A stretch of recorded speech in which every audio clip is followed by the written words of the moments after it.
E a resposta do TSE para o STF para tudo isso foi o quê? Censura, prisão e julgamento ilegal. O relatório das Forças Armadas, o que disse esse relatório? Esse relatório nunca disse que as nossas urnas eram seguras. Pelo contrário, ele mostrou uma série de fatos que nunca foram explicados.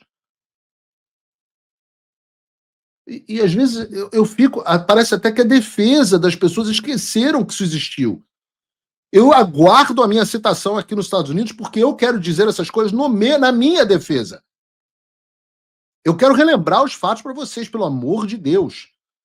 Busquem o relatório, eu tenho cópia. O relatório das Forças Armadas diz, na sua 3ª página, a seguinte frase: é importante registrar que o TSE definiu o limite de acesso ao sistema, o que dificultou a análise dos códigos-fontes conforme abaixo listados. A. Foram autorizadas somente análises estáticas, ou seja, foi impossibilitada, pelo TSE, a execução dos códigos-fontes, fato que teve, por consequência, a não compreensão da sequência de execução de cada parte do sistema, bem como o funcionamento do sistema como um todo. O acesso ao código-fonte se deu pelos computadores do TSE. Cada equipamento tinha uma cópia do código-fonte. O TSE autorizou que os técnicos acessassem a sala de inspeção, portando somente papel e caneta.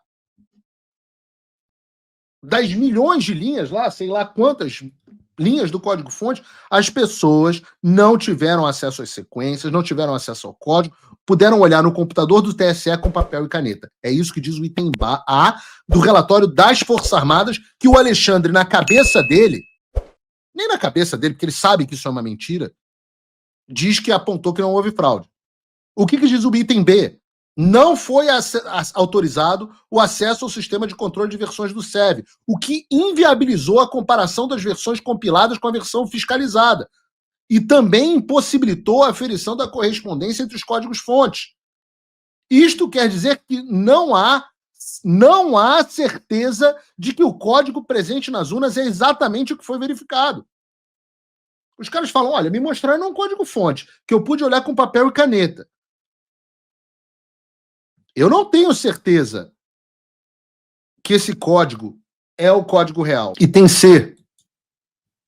Não foi concedido acesso às bibliotecas de software desenvolvidas por terceiros e referenciados no código-fonte, limitando o entendimento do sistema inspecionado. E D. As restrições à fiscalização no ambiente de análise dificultaram a inspeção de um sistema complexo que possui mais de 17 milhões, está aqui o número, 17 milhões de linhas de código-fonte. Ora, isso não é o Paulo Figueiredo que está dizendo. Simplesmente não é o Paulo Figueiredo. Eu estou lendo o relatório das Forças Armadas. Mas não teve um puto que parou para ler esse troço? Aí vem outro trecho e diz assim: convém destacar que foi solicitado, por meio do pedido de esclarecimento número 15 ao TSE, anexo H, o compartilhamento dos resultados de commit do controle de versões junto aos códigos-fontes, uma vez que essas informações permitiriam identificar se a versão lacrada sofrera alterações após a inspeção, além de ser possível retornar em versões anteriores do código-fonte. Contudo, por meio da resposta ao pedido de esclarecimento número 15, a EFASEV foi informada de que o processo de inspeção do código-fonte não contempla a análise do seu histórico de modificações de área e, por isso, não seria possível fazer um clone dos repositórios. Dessa forma, a comparação de milhões de linhas de código sem uma ferramenta de apoio e o controle de versões torna-se inviável. Ou seja, não foi possível executar os códigos-fontes da UNA, o que fez que não houvesse a compreensão sobre o funcionamento do sistema como um todo, e 2, não foi autorizado o acesso ao sistema de controle de versões, o que inviabilizou a comparação das versões compiladas com a versão fiscalizada e impossibilitou que os militares pudessem confirmar que o código presente nas urnas era exatamente o que havia sido verificado. E 3, não foi possível fazer clones de repositórios, o que levou à inviabilidade da comparação dos milhares de códigos. E a resposta do TSE para o STF para tudo isso foi o quê? Censura, prisão e julgamento ilegal. Eu estou lendo o relatório oficial. Diante dessa quantidade imensa de inconsistência e questionamentos, coisas gravíssimas no processo eleitoral, as autoridades brasileiras não responderam porra nenhuma. Prenderam todo mundo que questionou e depois esses caras vêm falar que as informações são sabidamente falsas. Ah, meu irmão, teu cu! Teu cu! E eu sou louco para ser interrogado a respeito desses fatos. Eu sou louco para ser interrogado. Aguardo a carta rogatória e a citação, aguardo. Poxa, eu já me cocei. É que todos os advogados falam, cara, você tem a melhor das nulidades, que é a nulidade de citação. Não vai se meter nisso. Mas, assim, eu já me cocei para dar algum jeito de aparecer nesse processo.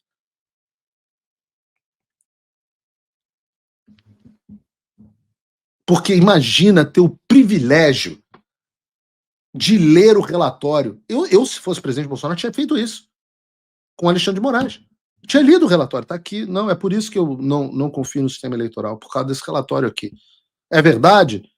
O senhor fica numa posição ruim, porque o senhor aí agora é o juiz do caso, mas ao mesmo tempo é a pessoa objeto do relatório, então há um conflito aqui de interesse, né? Uma pena que aqui na corte vocês tenham entendido que não haja, porque imagina, agora vai chegar eu aqui no meu interrogatório e o senhor vai ter que ficar defendendo o sistema eleitoral, sendo que não devia fazer isso, porque é o juiz que está instruindo aqui o processo.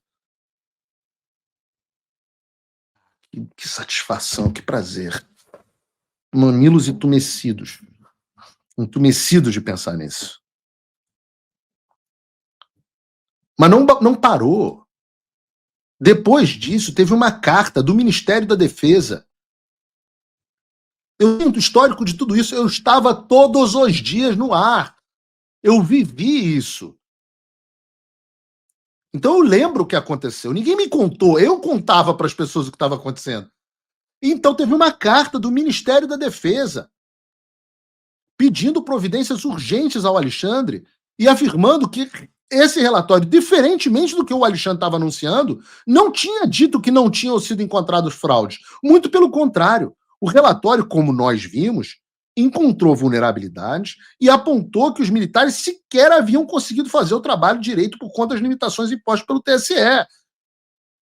Nessa carta, eles repetem, por exemplo, que houve possível risco à segurança na geração dos programas das urnas eletrônicas devido à ocorrência de acesso dos computadores à rede do TSE durante a compilação do código-fonte. Isso não é vulnerabilidade? As pessoas precisam recuperar isso da história. O tempo vai passando e as pessoas vão esquecendo.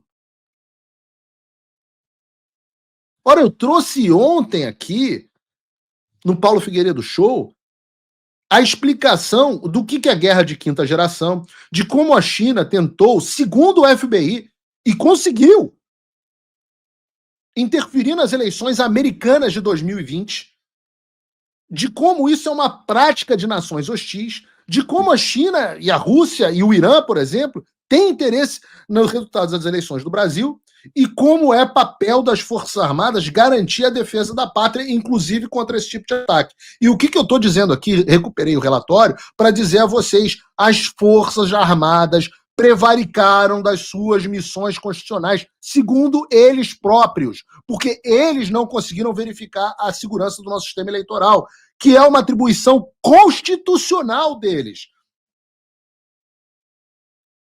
Mas como que, Paulo, que fiscalização de sistema eleitoral é uma atribuição constitucional das Forças Armadas passa a ser quando há agressão de nações externas se utilizando deste método?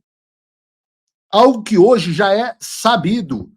E as Forças Armadas dizem aqui, nós não tivemos condições de verificar, nós encontramos falhas graves. O Alexandre deu um cala na boca neles, e o que fizeram? Todos os milicos, todos, botaram o rabo entre as pernas, abaixaram a cabeça e deixaram o Alexandre de Moraes dar um golpe no Brasil.